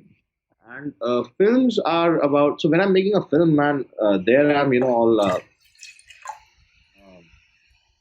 It's not that not all heart when I'm facilitating a workshop, but definitely I would like to get in touch with Avinash Raju. But what I wanted to add was that let's not confuse storytelling with therapeutic a pedagogical form of theater. Of course not, man, because they're for different purposes. One of them is to entertain, and the other is to. This is one dichotomy that is created by people who are looking at me from the outside, and then they expect me to be as empathetic and as sensitive as I was in the workshop when I'm on a set, which I cannot afford to be at times because there's money on the line. Yeah, bro. And as long as you communicate that, I think you should be fine. Yeah, and I have been fine, but there is conflict, and we are here to, and nobody's perfect, Yeah. and beauty lies in the lies in imperfection. Like as an actor, you mentioned I should act more, and like Varun was also saying, I'm not a one of my shortcomings as an actor, which is one of the requirements for Bollywood, and things are changing for the better, is to be a good dancer. I got two left feet, So, but that does not take away from the fact that I can act, right? So, yeah, as long as you are playing your part in communicating the story, Yeah. narrative, but the narrative has to be as objective as possible. Bro, I but feel. have you seen Sunny Deol though? Well, Sunny Deol, of course, who hasn't seen that? Bro, Sunny Deol can't dance for shit. He did pretty well, man. I don't know. Like I think he could cover it up with a little bit of swag and looking badass. Have you seen? Go to YouTube and check out Sunny Deol dancing compilation. It's fucking hilarious, bro. If it doesn't make you laugh, I don't know what will. It's fucking hilarious as fuck. It's too good. Check it out next time. But yeah, my point is, I'm sure he catered to his strengths. You know what I'm saying? But that wasn't the point. What I was saying was, you know what I meant. Right? I know what you meant, bro. I know what you meant, but I'm just saying it's very easy for you to cover up your flaws because all I'm saying is like in any profession or whatever you're doing, like there's gonna be like your core, right? You're a fucking amazing. You can do intense scenes really well. I'm guessing based on whatever I've seen you act. I've seen you act a few years back. And even on your YouTube channel, like I think you can do intense faces. Like when you go intense, no matter if you're talking about like puppies being molested or whatever the fuck, right? Whatever you're talking about, if you say it, if you say it with a little bit of intensity, right? Even if you're talking about stupid things like cotton candy and like people eating cotton candy on the street, you can make it sound like it's fucking serious, man. Like you make it sound like I should really care about that. That's a gift. A lot of people don't have that. It's a strong point. So, like two of my biggest strengths I would like to consider myself a good performer rather than an actor. I'm Of course. far from being an actor, but I can definitely engage you Yeah. and talk and perform. I can hold your attention. Yeah. That validation I've gotten Yeah. for the longest time. Yeah. But that's because right from school I had a good gift of the gab. But that's that just comes to you. I mean, certain things cannot be explained. Like I never learned music from anywhere, Yeah. but I made most of my money, and I can sing pretty decently. you know, so I made most of my pocket money when I was in van, singing at bars and singing old Kishore and Rafi songs. And this obsession that Canadians have with old Bollywood music is amazing. Like insane, man. Dude, Canada is a different Canada is different, man. Like I don't know how you had like these Vancouver Punjabis and all. It's crazy, So but sketching, I can sketch pretty decently. I can sing pretty decent, but I haven't learned it. I've learned acting. Again, I say acting cannot be taught, but it can be learned. yeah, But either you can act or you can't. Yeah. yeah. I mean, there's the other I can option see that you try really hard. I mean, you have the, but we're not talking about that. We're talking about self-analysis. you. Like you have the advantage of actually having a very natural bent for acting. So that's great. I have two very strong tools serving me. One is three actually. One that I just internalize. I just do make it. What if I was there? What if I was in that situation? I just play myself, Yeah, imagining myself in that situation, yeah, and I'm generally observing a lot.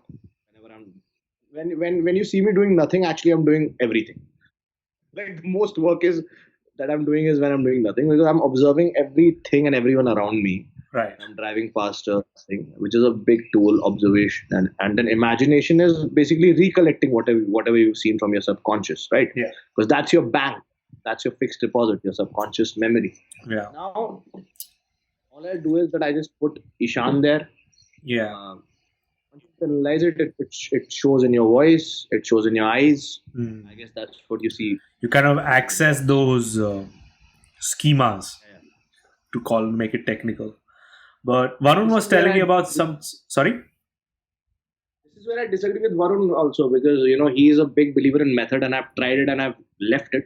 I've thrown it away. Hmm. Because tomorrow, if you're supposed to rape a girl, okay, or murder someone, you can't actually go on the streets. That's where method acting fails you. Right. It disappoints. You can't actually have a But it life experience. but it kind of to- serves Varun because Varun's a very technical guy. Like he's very technical in his approach to things.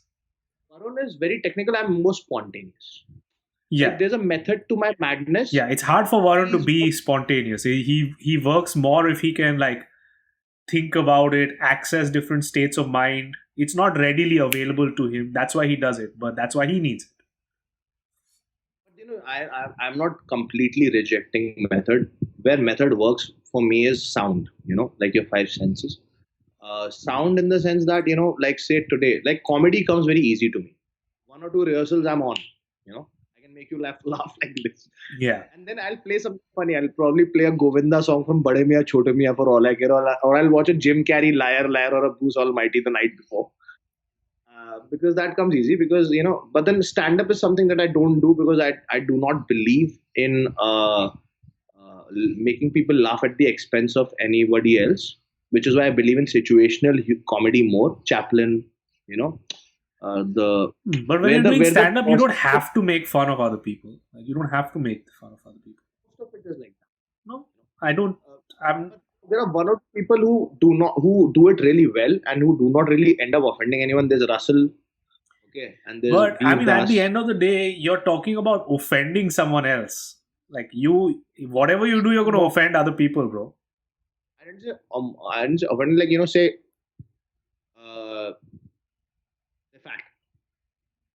fat. It'll run out after a time. Okay, fine. We can see that that person is fat. Okay, and that fat person stumbled upon something. What I'm saying is that, say, when Chaplin, okay, Yeah. I follow Chaplin in humor, that you put a regular person, Yeah. no matter what size, height, color they are, Yeah. okay, and they're just in a situation which is awkward.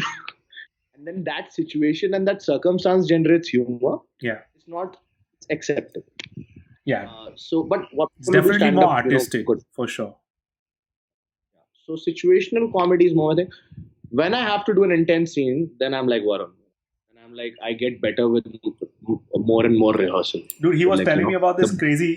He was telling me about this crazy technique that he does. It's crazy. It fucking blew my mind. He was like, bro. So I think we kind of, in a way, we kind of developed this together. I was able to see him kind of, bro, drink your drink, man. It's fine. It's like, ha. You try to like, yeah. ha, ekdam. A little more. Oh, bro, that's nice, man. I wish I could join you. Oh, fuck, I don't have any drinks at home. But and also it's like 2 in the afternoon here, so I would probably join you if it's in the evening. Yeah, I've worked my ass off through this lockdown. Yeah. So what I was Yeah. saying, no, dude, you deserve it, man. You deserve it anyway. But Varun was telling me basically what he does is he uses an audio cue. So he listens to something and he uses that audio cue to get into a certain mind state. So he's kind of like, in a weird Pavlovian way, taught himself to think and behave and feel in a certain way when he hears a certain sound. The sound is a trigger, which is crazy actually if you think about it. It's called sense memory, man. Sense memory, yeah. I'll demonstrate this for you, actually. Do this with me, actually. It'll be fun. Sure, man. Okay. Just free your hands a little bit. Okay. Imagine, now close your eyes. Okay. Yeah. And imagine that you have a piece of clay. In my hand? Okay. Yeah. Grabbing it with both your hands. Yeah. Okay. Both your fists. Yeah. And you can feel the texture of the clay, and we've all felt clay at some point in time or the other, right? Yeah. Can you feel the texture? It's sticky a little bit and all that, and it can be molded anyway. Dude, yeah, I can, man. Now, imagine any object from your. Imagine, just keep your eyes shut and try and mold that clay into any object that you last saw in your room. Just try doing that. Like, move your hands, like do it, like do it, like that clay is actually there.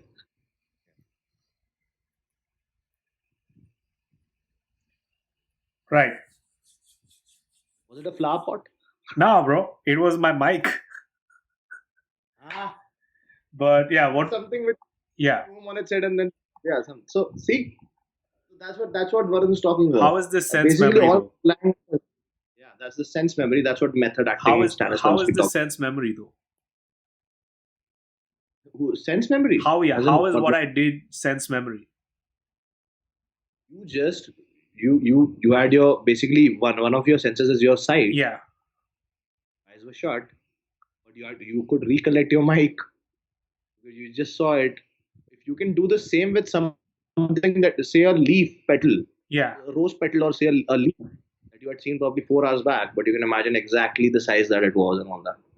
So if you imagine, say, if you were to play a beggar on the street who's holding a placard that we see a lot in the West, I'd say, like in Got Bruce it. Almighty, is Got it. like, Got it. yeah, So basically, was he wearing? Was he? so basically, what you're saying is, His top. sorry, man. This medium is really weird. Sorry, bro. I wouldn't. This wouldn't probably happen if we were talking face to face. Tell me. No, nothing. So his walk, his talk, like so a classic example of the method is Marlon Brando from The Godfather. You see the poster of Godfather right up there, like, if you can, I don't know. So there's another technique that I use. Let me share this. So one sec, hold on. Before you share the next technique, let me just summarize that. So essentially, what you did was you asked me to retrieve the sense of something. So what actors probably do is they use a cue to retrieve a certain sense memory. So if I have, It begins with mimicry. So, but where does the cue come in? Like people listen to like different kinds of music to get themselves into a mental state and all. So, like that mental state exists. So that's sense. Internalization comes intern first. This is where Varun and I have different approaches. Varun Okay. starts with the externalization first. Like, for example, mimicking, I agree with him. Mimicking, say if you were to imitate the way Ishan walks, Yeah. it would come to you like this because you've seen Ishan for all these years. Right. So you've been going to Ishan for so many hours. That's Yeah. the way he moves his hand. You can probably imitate my voice. Yeah. That's the external factor. That's what you're seeing.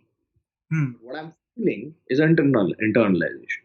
What I'm talking about is that the walk and the talk can come later, but let me first feel like that person. But sense memory is all about, okay, Shah Rukh Khan does this. Everyone can do this. But that doesn't make them Shah Rukh Khan. That is mimicry. So when you watch a good performance, um, remember the Titans, Denzel Washington? He's played Coach Boone. Yeah. He's actually met the person. He's spent time with him, and he's tried to, actually become him more than mimic him. Because mimicry would be like, so if I say, hey, Kiran, that's mimicry. Right.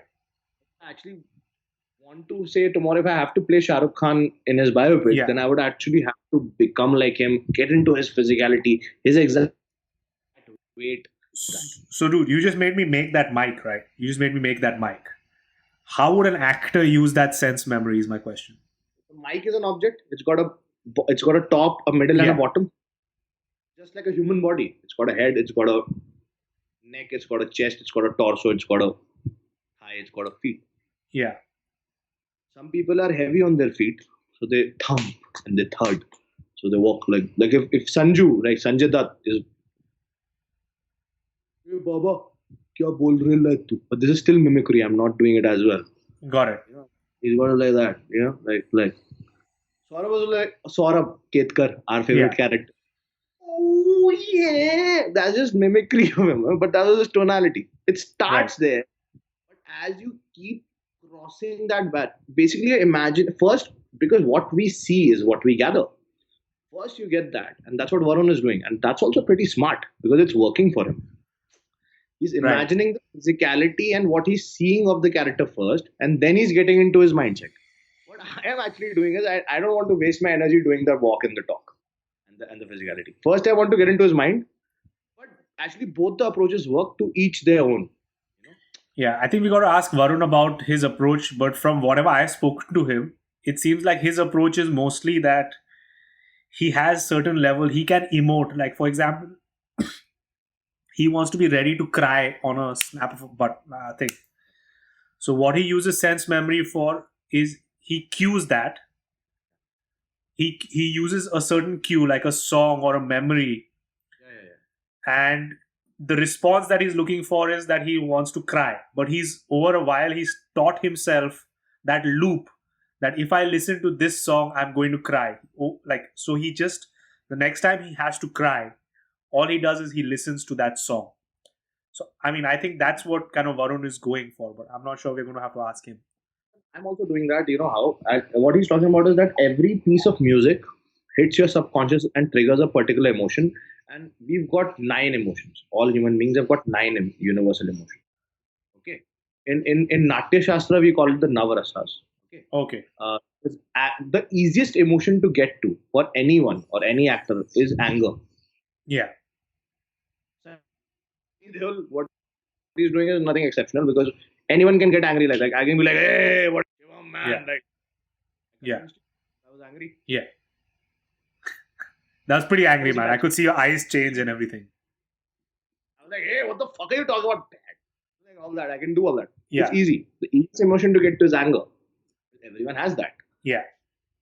Everyone has the other 8 emotions as well. The most difficult, which Varun cracks, is the poker face, and which is the most neutral. In Sanskrit, it's called vibhats. That there is disgust, okay, but there is disagreement, but it will not show.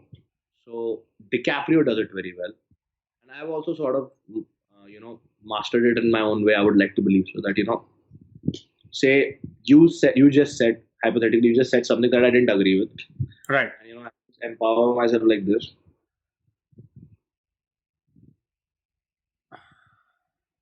What is that? That's okay. That's Vibhats. It's basically okay.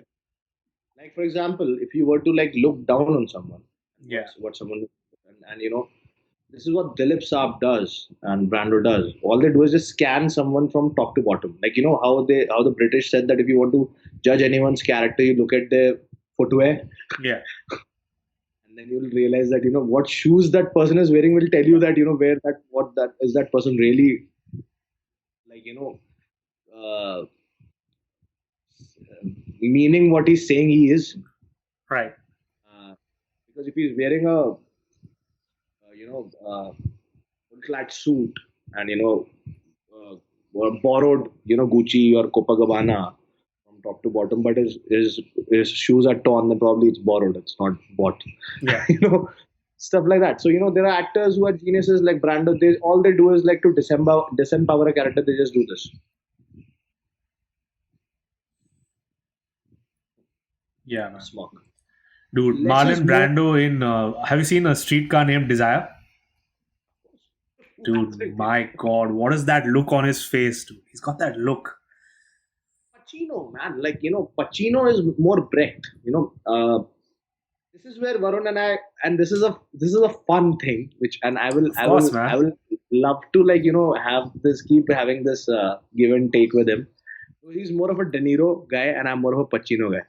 De Niro is more method, and Pacino is more spontaneous. So Pacino will just do, I'll make him an offer he can't refuse, and De Niro will be like he'll just go in for Raging Bull, and stuff Yeah. like that. And even Brando, but actually whatever works for you, as long as you're convincing the audiences that you are that person, and yeah.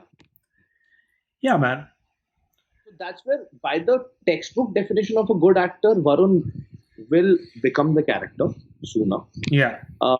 But his handicap, um, his Hindi, but he's working on it, and I'm sure the day he masters that and he doesn't need anyone to dub for him, he'll nail it. Because the thing is, he's got everything going for him. It's just the language which is an impediment. But actually, I offered my dad's biopic to him. I was like, I would like you to play it, play Yeah. my father. Yeah, and he said that right as of now, I'm not technically equipped. I was like, fine, you get a diction coach and all whenever you're ready, because there's no hurry. But the thing is, I need someone that I can trust with all my heart to play my dad, nah? Because he's everything Yeah. to me. That's a But big then thing. that's a different thing. But I was going to introduce another technique. Is this a good time to do that? Are you convinced? Yeah, of course, man. Go for it, bro. Let's see what's up. It's called the power animal technique, bro. The power animal technique. Yeah. It's Dude, that sounds mean, man. This is a- Yeah.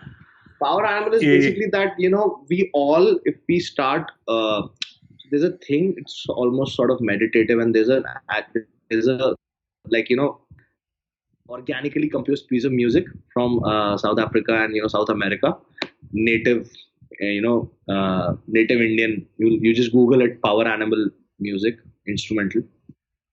You just play it in the background very subtly, and Yeah.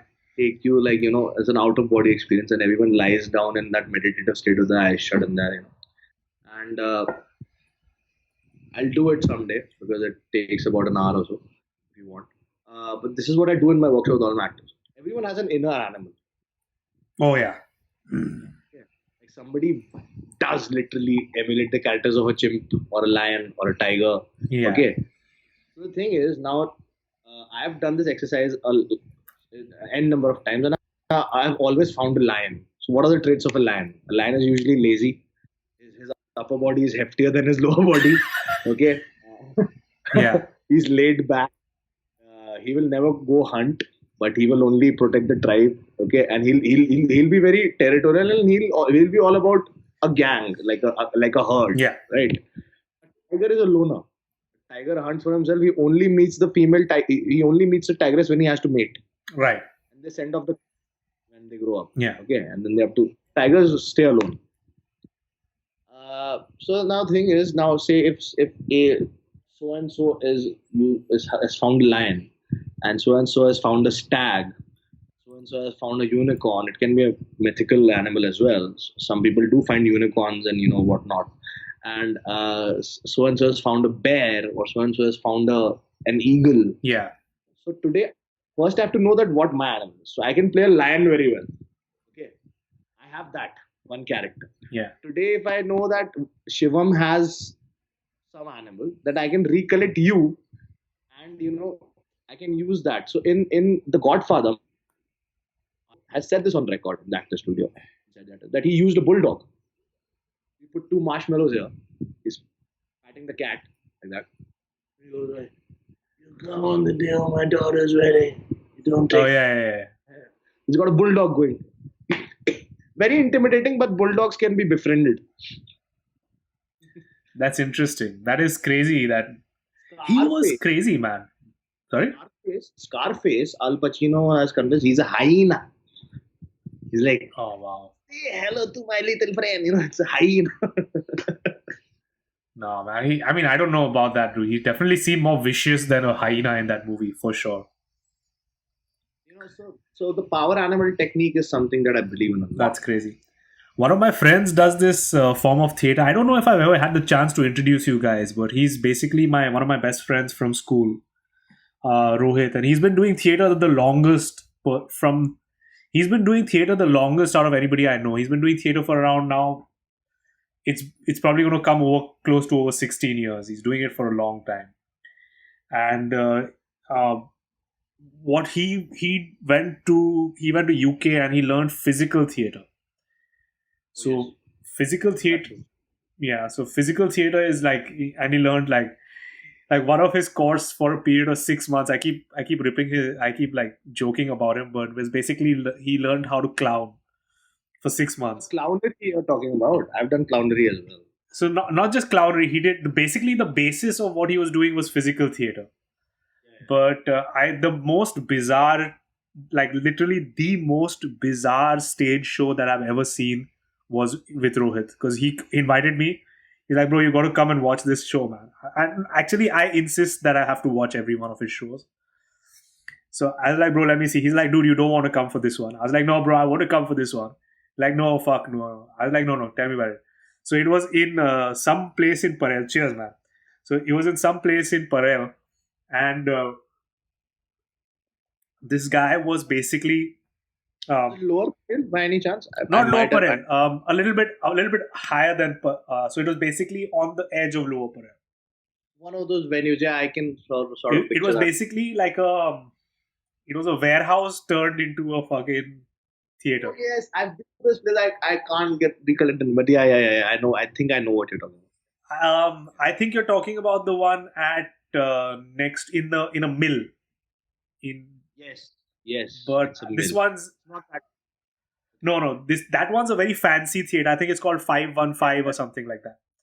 Lit up and all that. No, this one's another one. This one was another one. It was basically like basic seating, and the backdrop and the floor was black. There was a table, and there were a bunch of dinky cars. Those small tiny cars, and they were moving around. And this guy was dressed completely in black, so you could never see who's doing what acting. Yeah. And the backdrop was black, so it only looked like those cars were moving around left, right, and center. It's called mime. It's called mime. Yeah, but I didn't expect like you couldn't. There's shadow theater also. This might have been shadow theater because I couldn't see the person. Like you don't know who's doing what. You could just see the cars moving. And this is camouflage, no? Yeah, he's wearing a complete bodysuit, and. These guys moving the cars around and like just you can't even hear the cars talk. You can only hear soundtrack, like shit like that. And the whole story was about how this car keeps going to work and back and stuff like that. It was a pretty good story, but it blew my mind. I was like, this guy flew to another country, spent a couple of years, came back, and now is basically doing this kind of theater. I was like my mind is blown. What? I'll have to admit that I tried that form of theater. What do you think of it, man? I sucked at it. I'll tell you why. Because I have this innate urge to speak. Like most people, bro. Yeah. No, like I'm like all about drama and dialogue, you know. Oh shit. But I did try clowning. I was pretty successful at Hmm. because you know that once you put that, it's the biggest mask in the world. That red nose. Yeah. Clowning again, you can't talk, but Yeah. gesture. And I am a born cartoon But it's character. crazy difficult. I think clowning is one of the hardest forms. I don't know. You tell me, bro. From most people I heard like it's the most difficult.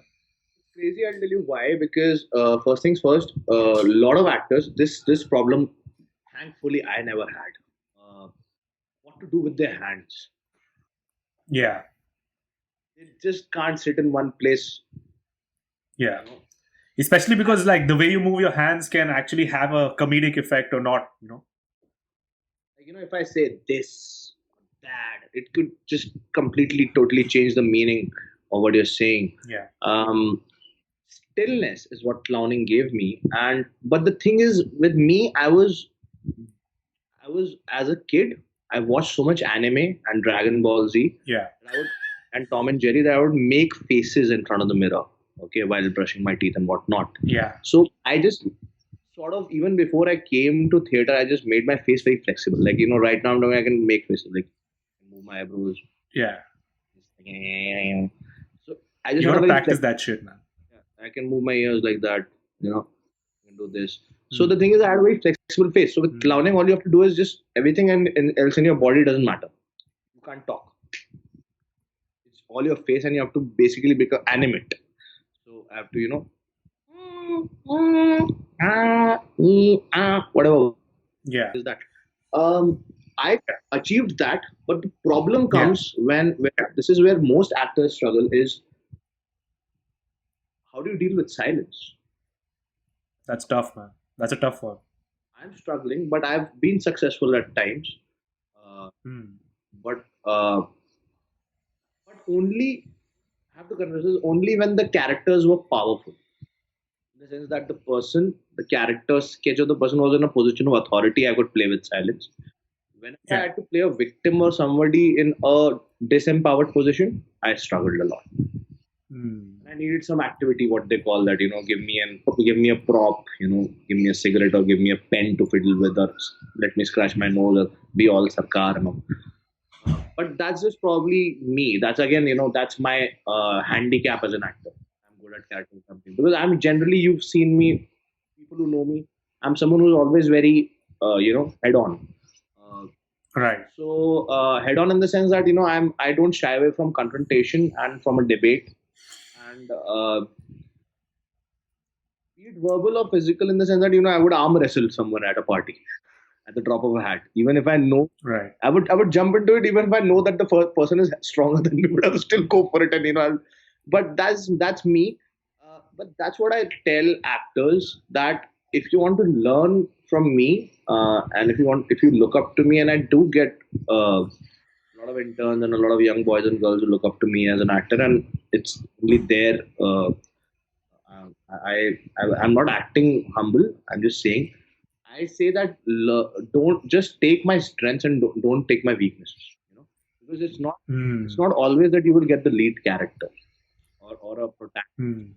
Sometimes a protagonist can be a victim of circumstances also, Yeah. and then you will fail the director. And I don't want you to do that, because if your end goal is just to act, the thing is, for me, my plan B is direction, and my writing is going for me. Na yaar.